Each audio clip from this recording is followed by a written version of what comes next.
that are very much involved in that struggle. Plenty of white historians who I've learned quite a bit from. Out of the day, in fact, some of the data I was citing up there, sociologists who were involved in that struggle, in particular ways. The struggle against white supremacy in this country is not merely in the interest of people who live underneath its boots.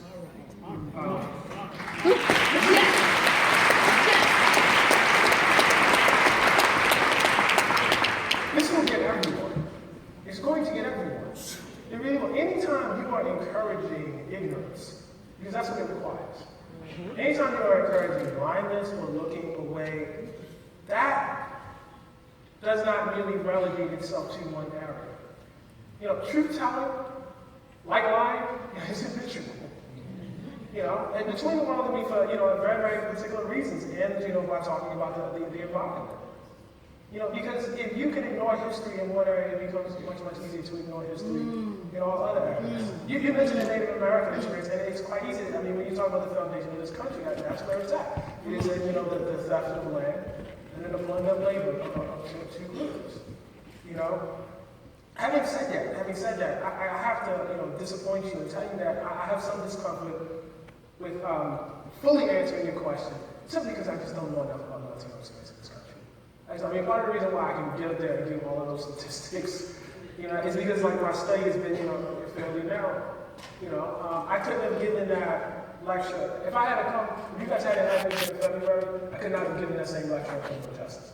I was able to give that lecture because I did a bunch of reporting on a bunch of journals and then published an article about a month ago.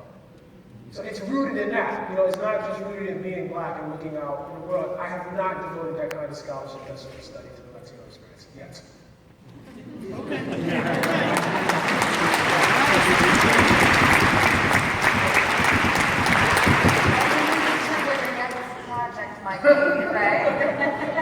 I'm also hearing that we got some other people that need to be doing some scholarship as well. Well, that's the other part of it. It's not, the way the knowledge is supposed to work is it's supposed to be interlocking.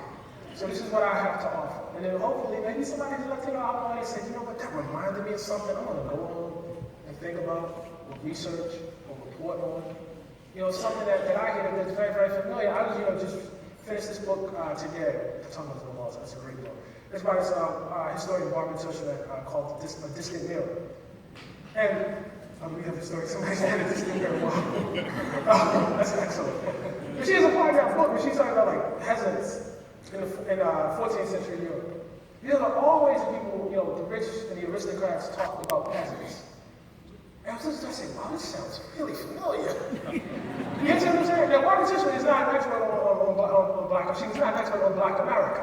That's not what she was writing about, but you can hear it, and I can say, oh my God, there's a connection right there that I can see. And hopefully, that's how the process, will work. So maybe you are interested in something totally, what seems totally different. But you can hear it and make the connection, the two bodies of knowledge, and there it is. But it's not for one person to be an expert on all